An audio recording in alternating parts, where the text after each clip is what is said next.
Aloha,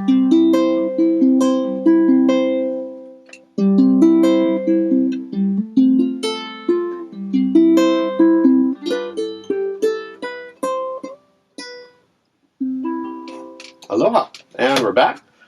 We are now starting level 3 of the book, starting on page 28. This is the stuff I actually wanted to get to when I originally wrote the book. This is the getting into the more advanced stuff, which I think is missing in a lot of other books and videos out there. It's easy to find a video of somebody who teaches you how to play a song or something, but it's hard, I think, to find this kind of teaching material. So hopefully we can offer it to you, and you'll be blessed by it. In the previous sections, we talked about everything from selecting a ukulele to how to hold it, how to strum it, a lot of music theory stuff. If you don't have that as a background, the stuff I'm going to discuss here sort of assumes you know that stuff. So if you don't have that as a background, it might be worth going back and checking out some of the previous pages if you have the book. If you don't have the book, check out the previous videos. If you'd like to get the book, you could get it from our website, and I should show you the cover, Jason's Ukulele Book. There it is. You could get it from Lahaina Music, Maui.com, or just lahainamusic.com. We'll give you a link to get to the site, or it'll be in the description below. And I've been told I'm remiss. I should say something like ring the bell, click the subscribe button, click like, to help this reach other people, if you think that would help them out. All right. Okay. How to play a solo. This frightens a lot of people. A lot of people are thinking, well, I'm just a strummer. I'll always be just a strummer, and I used to be in that category. Until I found maybe I could do it. Maybe I could learn it. The story's in the book of how that came to be, but let's get right into it on page 29. Here's a really simple set of 4 notes. A really simple set of 4 notes. We're going to learn 3rd fret on the number 1 string. That's a C. And then we're going to go to the 5th fret here. That note happens to be a D, but don't think of them as C and D right now. We're just thinking in terms of patterns. So think 3rd fret with your 1st finger, 5th fret with your ring finger. Now, how many patterns could you possibly make if you only had 2 notes? You might think, well, that's kind of limiting. I can go back and forth, but you can repeat. You can make different rhythms. Those are hammers and pull-offs. That's a different technique. We'll teach you a little more. The principle is, with 2 notes, think of all the computer code you've ever heard of. You hear computer code? Well, anyway, think of all the computer code in your phone or your watch or your computer. It's all zeros and ones. It's only 2 notes. They're just rearranged in creative sequences. Now imagine if we didn't just have 2 notes. What if we had the same exact pattern? We move up to the number 2 string. So we're going to have 3rd fret and 5th fret here. So we've got a total of 4 notes.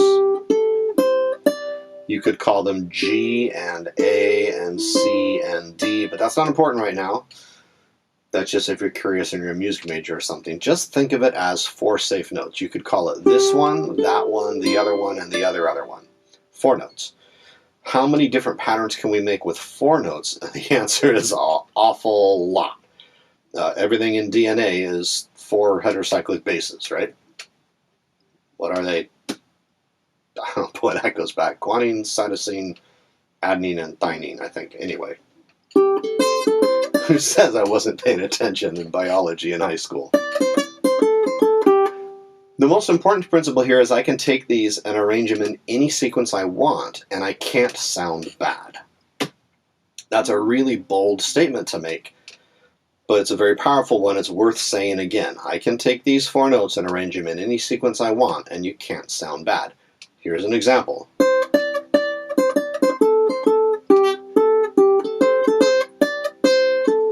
That sounded all right. How about this one?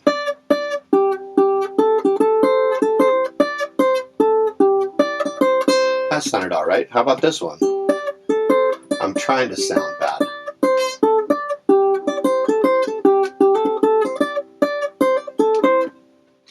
Pretty hard to sound bad. there actually is one way to sound bad. The only way to sound bad when you're doing this is to stay on one note. If I just play this note again and again and again and again and again, and I'm afraid to move, that's what informally you could think of it as like standing on the train tracks, and it's just a matter of time before the next train comes. And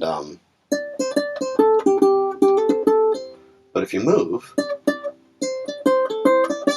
that sounds a little weird without any background. So let's give it a background.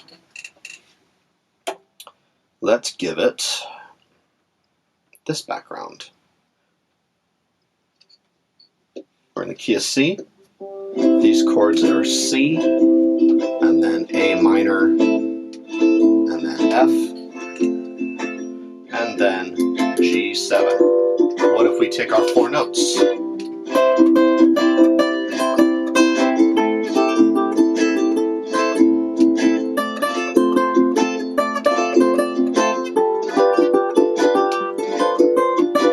I'm just using 4 notes.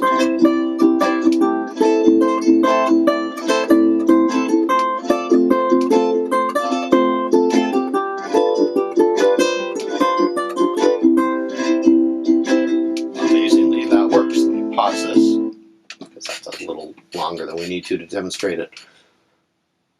That means you could do it too, so long as we're in the right key. So if you know the key that you're in, this is a C, and an A minor, and an F, and a G7. So those are associated with the key of C. We talked about that in a previous video in the music theory section. And then I take these notes, and I can put those chords in any sequence, and I can put those notes in any sequence, and so long as I keep moving, it's going to end up sounding plausibly good.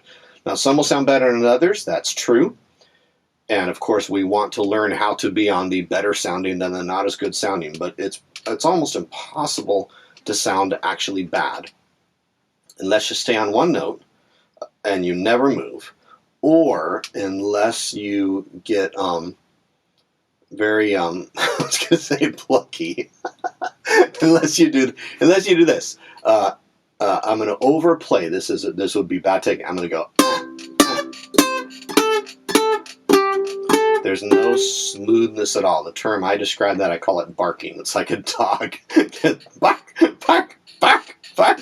That's not what you want to sound like. You can bark on the right notes. It's still barking. So what we really want to do is, okay, so we've got 4 notes, and we say you can't sound bad, and that's true as long as you keep moving. But to sound better, the smoother you are, the better you'll sound on these notes. So if I take these notes, here's a trick. Notice how my first finger is not moving. I'm playing 2 notes, but my first finger just stays down. So I've got sustain. There's an overlap in tone. The other thing I'm doing is I don't stop the tone like this. See what I'm doing with my thumb here? If I do it in slow-mo, pluck, stop, pluck, stop, pluck, stop. So I'm stopping the tone. What if can I stop the tone with my other finger? Sure. If I release, I'm going to have the benefit here, this is a spectacular ukulele, so I can get away with a lot. But if you, the term for disconnected notes is staccato. The term for smoothly connected notes is legato. So we want to get as smooth as we can, smoothly connected notes. So one way to do that is to overlap 2 tones. If you're on the same string, one way to do it, I'm going to try to get my other finger out of the way so you can see clearly if you watch over here. These, like I'm just going back and forth, but my first finger, this one, just stays down, right? What if I'm going between strings? I can make all sorts of rhythms here, and if you look at my left hand, it's not moving at all. I'm just leaving them down. They're on different strings. If I don't need to move them, I'm not going to. I don't have to go. Unless I'm trying to make it very separated tones. In general, smooth sounds better. Just like when we're talking, if I were to take my voice and suddenly make it very staccato, I would talk like this. It beat, change. And nobody would want to listen to me for very long. That's not the way we talk. It's weird, right? It's disturbing, and you don't want your solos to sound like that too. So before you try to learn any more notes, before you try to move on to page 30 or anywhere else beyond page 30, you want to be able to get your 4 notes smoothly connected.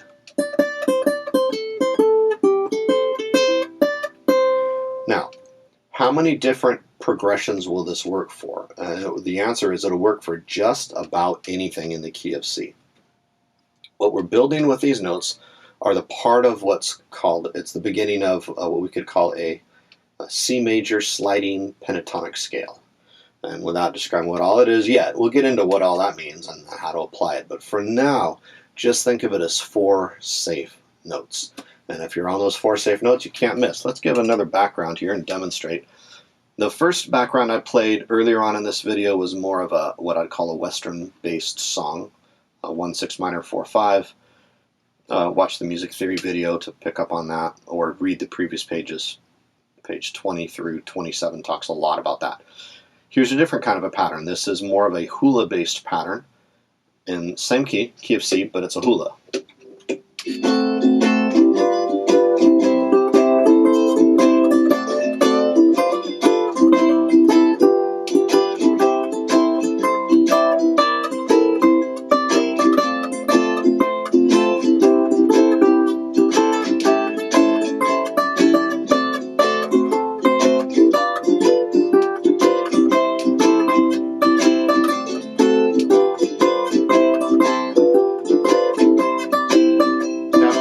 More complex if I want to, sure, but I don't need to.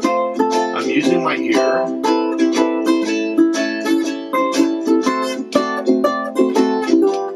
You notice I missed a wrong note there. I'll explain that in a minute. Okay, let's pause there.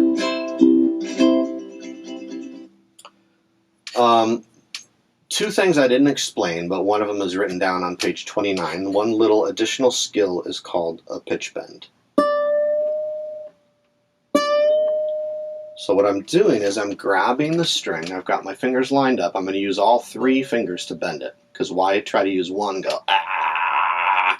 It's really hard. Use all 3. And I'm going to kind of pivot my hand into it a little bit so it's not just like I'm trying to press my fingers upward, but I'm going to use bigger muscles in my forearm and pivot like that. And when I do it, I'm going to press the number 1 string up to where the number 2 string is by using all 3 fingers. Again, I wouldn't want to go like, one finger, it's really hard. So when I do that, if I pluck it firmly and I get all the way out in that fret, all the way up towards, like I don't want to be, this is what I'd call shallow. Like I'm in the 5th fret, but I'm barely there. So you get kind of a clucking sound. So you want to be all the way where you're supposed to be in the fret. Make sure you stay where you're supposed to. See how I'm so close to that 5th fret? I don't want to pull and bend up this way so I'm away. I want to go. Stay right along that 5th fret wire right there. They don't have to bend. We'll talk more about that when we talk about connecting skills, but I happened to do it in the video, so I thought I should probably explain what I did. The other thing that happened there is I accidentally hit a wrong note. I went whoops, and I think it was that one in the middle of it. There's a nice little safety net built in here. If I hit that, or for that matter, if I hit that, or in fact if I hit that, or even if I hit that, if I hit any one of those notes and I forgot to fret it, since we're in the key of C, guess what? All of these notes also work. So you've got a nice little safety net. So you can experiment around. Now, how did I make that practice track to experiment? Did I have to go and download something from YouTube or something? You could, but you don't have to. All I really did is, well, I guess I'll show you in the next video because we're trying to keep these under 15-minute clips. So next video coming up, we'll show you how we made the practice track, and we'll move on to the next part of the page. So hopefully that's helpful. And if you like this stuff, again, click the subscribe button, click the like button, help people find this video. Share it if you like to. Share it to your Facebook page. If we can help people play ukulele better, I think we'll make the world a happier place, especially during these times. So, mahalo.